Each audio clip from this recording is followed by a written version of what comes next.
Hello everyone, welcome to Prateek IQ. Prateek IQ के इस video में आज से हम लोग स्टार्ट कर रहे हैं एक नया सीरीज यूपीएससी मूल विधि एवं संविधान, जिसको हम लोग 15 से 20 पार्ट में लाएंगे और मूल विधि एवं संविधान से जितने भी क्वेश्चन बनते हैं सबको कवर किया जाएगा। घटना चक्र के जितने भी एमसीक्यू है उन सबको कवर किया जाएगा। तो ये है हमारा पार्ट 1। सो स्टार्ट करते हैं। पहला क्वेश्चन, भारतीय दंड संहिता लागू हुई थी।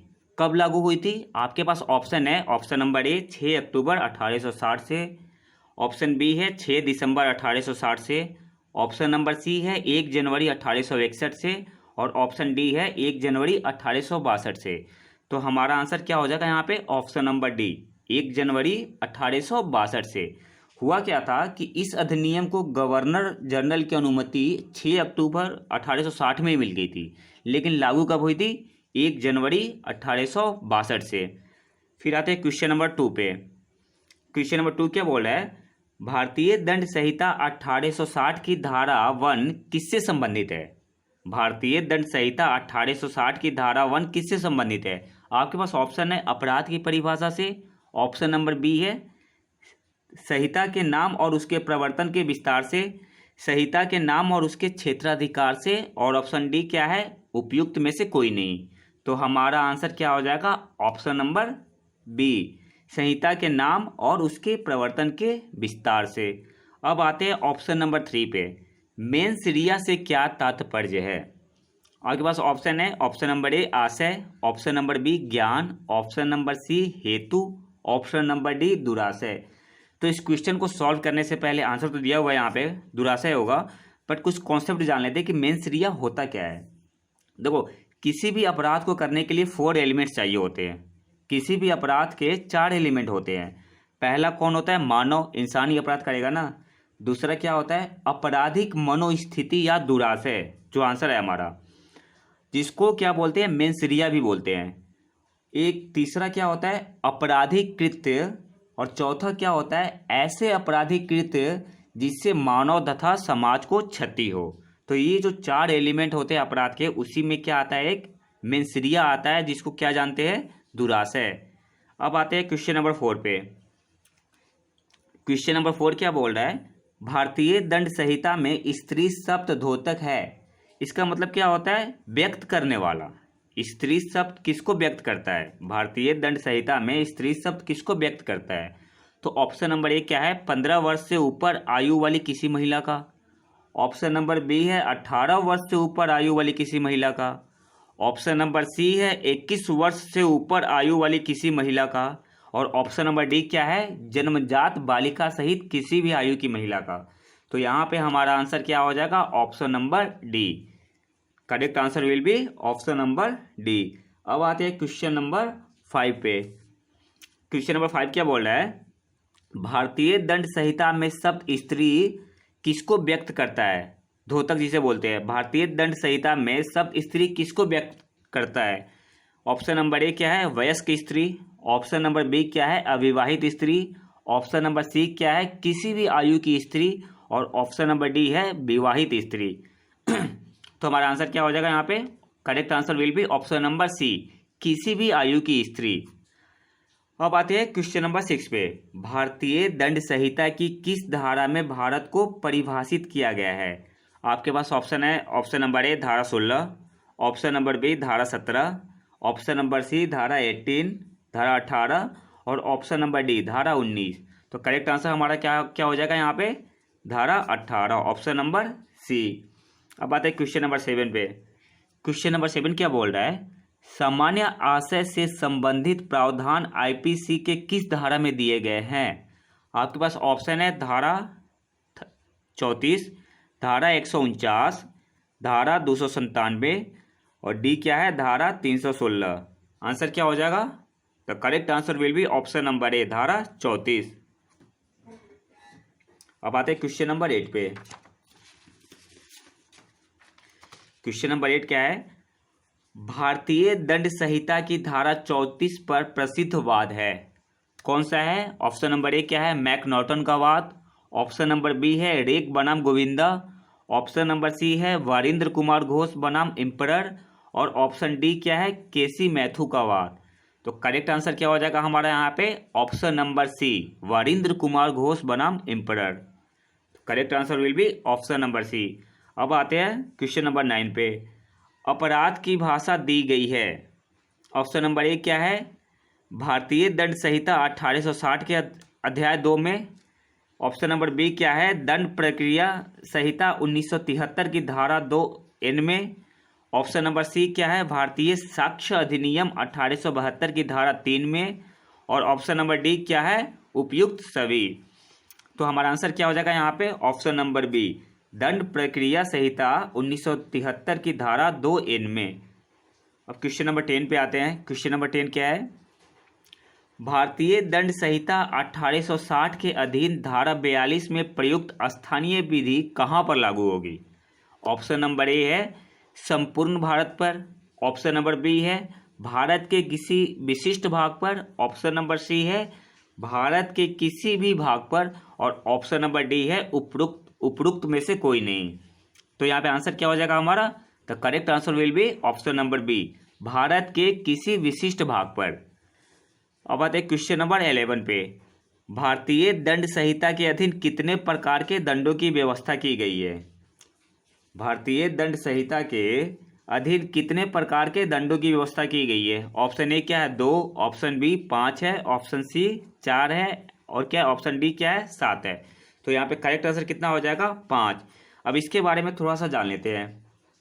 जो आईपीसी की धारा 53 है उसके अनुसार 5 प्रकार के दंड है। कौन कौन से है, मृत्यु दंड है, दूसरा कौन सा है आजीवन कारावास है, तीसरा कारावास है। और जो कारावास है 2 तरीके के होते हैं, एक कठिन होता है जिसमें हार्ड लेबर करवाया जाता है, और एक सादा होता है। फिर एक होता है संपत्ति का संपहरण, और 5वां कौन सा होता है जुर्माना। अब आते हैं क्वेश्चन नंबर 12 पे। एक जल्लाद जो मृत्यु दंड निष्पादित करता है भारतीय दंड संहिता की किस धारा के अंतर्गत आपराधिक दायित्व से मुक्त है। जो जल्लाद फांसी देते हैं उन्हें किस आईपीसी की किस धारा के अंतर्गत आपराधिक दायित्व से मुक्त रखा जाता है। ऑप्शन ए की क्या है धारा 97, ऑप्शन बी क्या है धारा 78, ऑप्शन नंबर सी क्या है धारा 79, ऑप्शन नंबर डी क्या है धारा 80। तो करेक्ट आंसर क्या हो जाएगा हमारे यहाँ पे, the correct answer will be option number B धारा 78। अब आते हैं क्वेश्चन नंबर 13 पे। कौन सा विवाद उन्मत्तता के आधार पर प्रतिरक्षा से संबंधित है।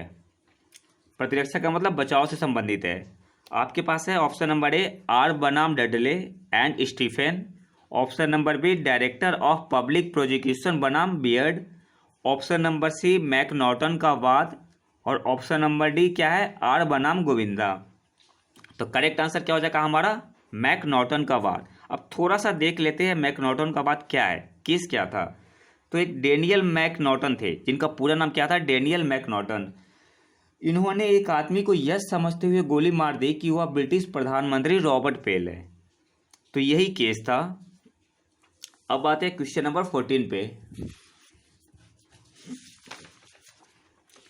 क्वेश्चन नंबर 14 क्या है, भारतीय दंड संहिता की कौन सी धारा अनैच्छिक मतता के आधार पर प्रतिरक्षा से संबंधित है।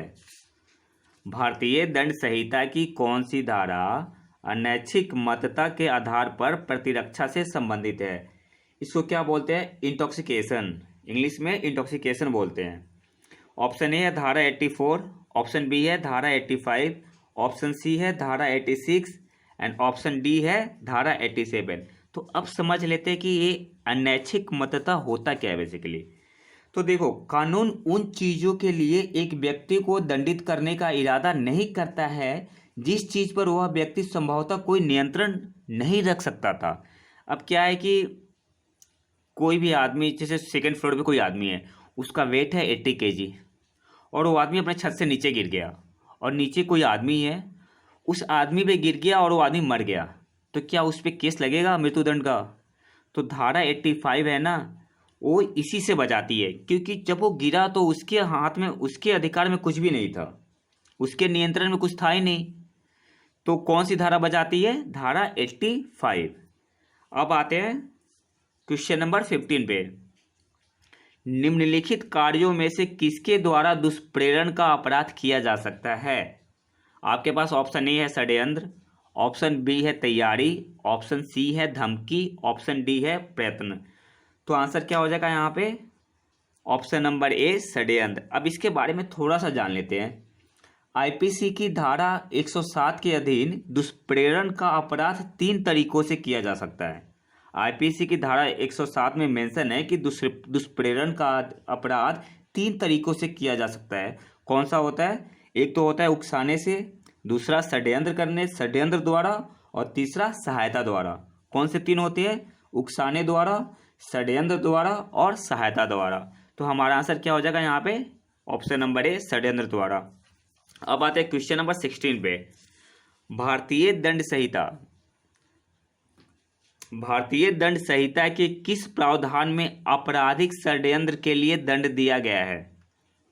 भारतीय दंड संहिता के किस प्रावधान में आपराधिक षड्यंत्र के लिए दंड दिया गया है? ऑप्शन नंबर ए क्या है? धारा 120, ऑप्शन नंबर बी धारा 124, ऑप्शन नंबर सी धारा 120 ए, ऑप्शन नंबर डी धारा 121 है। तो हमारा यहाँ पे करेक्ट ऑप्शन क्या हो जाएगा? धारा 120 बी। अब देख लेते हैं धारा 120 से क्या होता है। तो धारा 120 में क्या है? आपराधिक षड्यंत्र की परिभाषा है।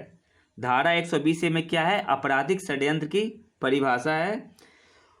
और धारा 121 ए में क्या है?